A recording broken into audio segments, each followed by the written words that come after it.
feisty bunch this week. Hey, Chad, how are you? All right, Chad, what else? What's going on in the news, Chad? Let's do it. Lots of interesting news this week, so here we go. M. Night Shyamalan has been accused of racism in the casting of his latest film, The Last Airbender, where he primarily cast white actors in the roles of Asian characters. Indie Movies Online has recently posted an angry rant from Shyamalan, where he lashes out at his detractors. Do you know what M. Night should be pissed off about? The fact that the title of his movie sounds like a euphemism for farting. As in, I ate bean burritos for dinner last night, and I had to squeak out a few airbenders. Aye. I have come up with a new phrase in honor of this movie. He who bent it, dealt it. That might be a good alternate title. He who dealt it. Anyway, what was I talking about? Oh yeah, racism is bad.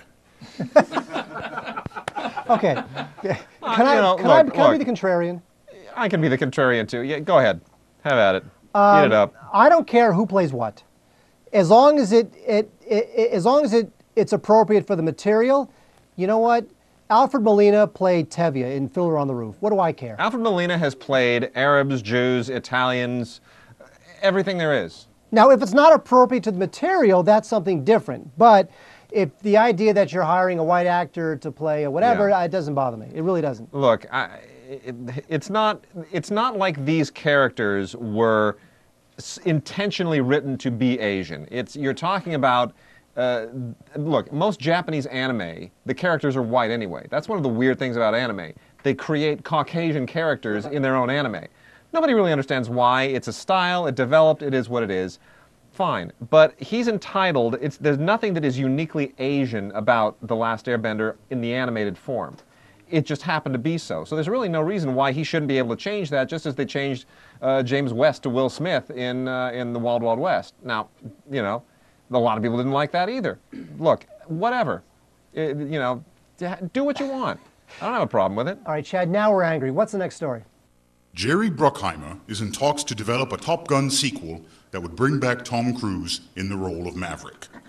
There are so many jokes that could be made at the expense of this bad idea. I can't decide which ones to use, so I'd better go to the old Top Gun jokes file.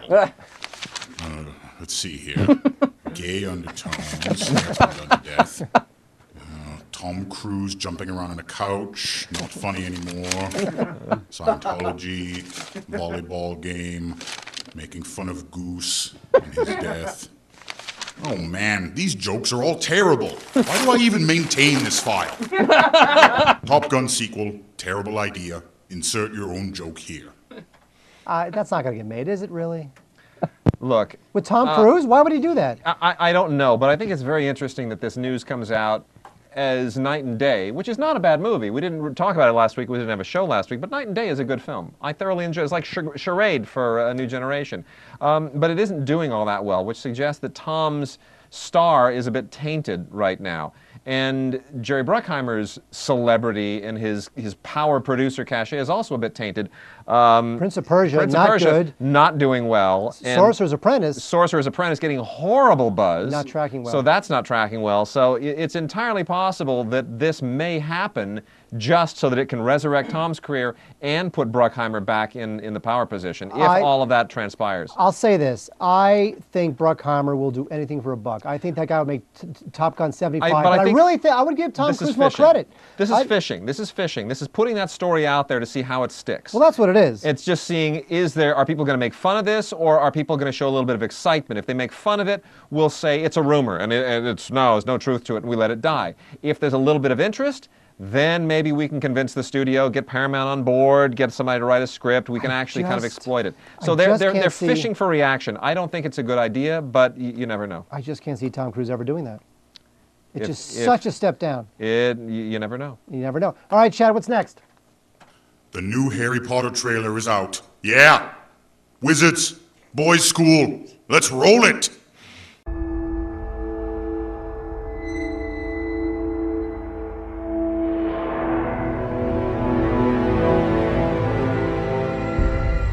No sign of him, my lord.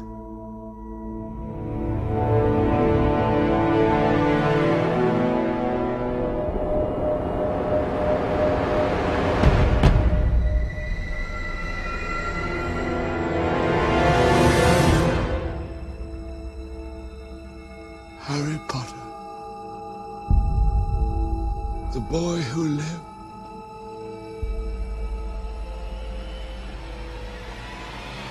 Come to die.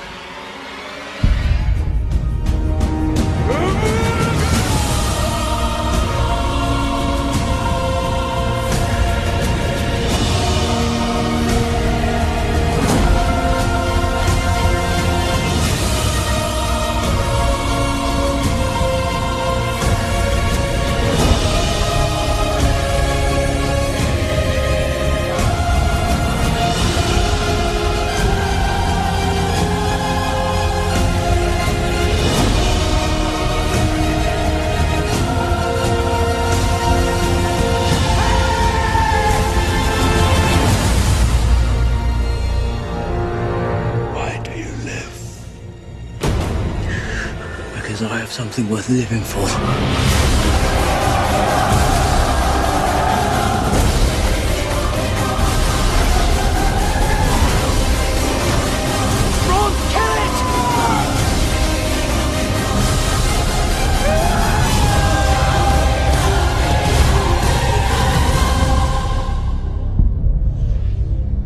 Only I can live forever.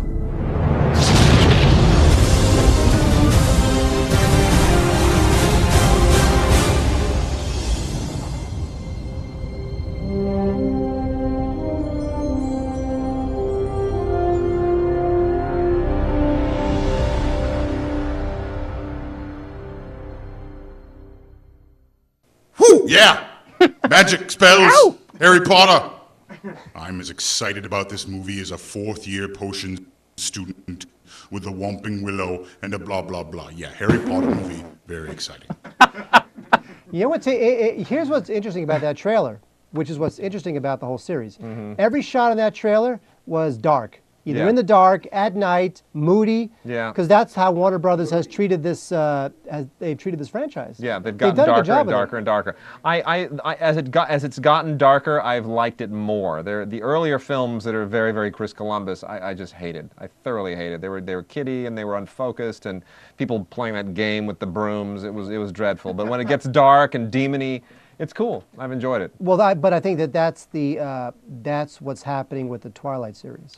But what are we going to do when there are no more Harry Potter films and there are no more Twilight films? Rejoice! That's what we're going to do. We're going to rejoice. A big parade. No more Twilight films. No more Harry Potter films. I will have a parade. I think I will too. I'll join you. I'll Thank join you you on the very float. It'll be two of us. It'll be the two of us. Exactly. The Canyon of Losers in Manhattan. All right, Chad. Anything else, Chad? Okay, guys, see you next week. Good thing my Skype connection didn't cut out.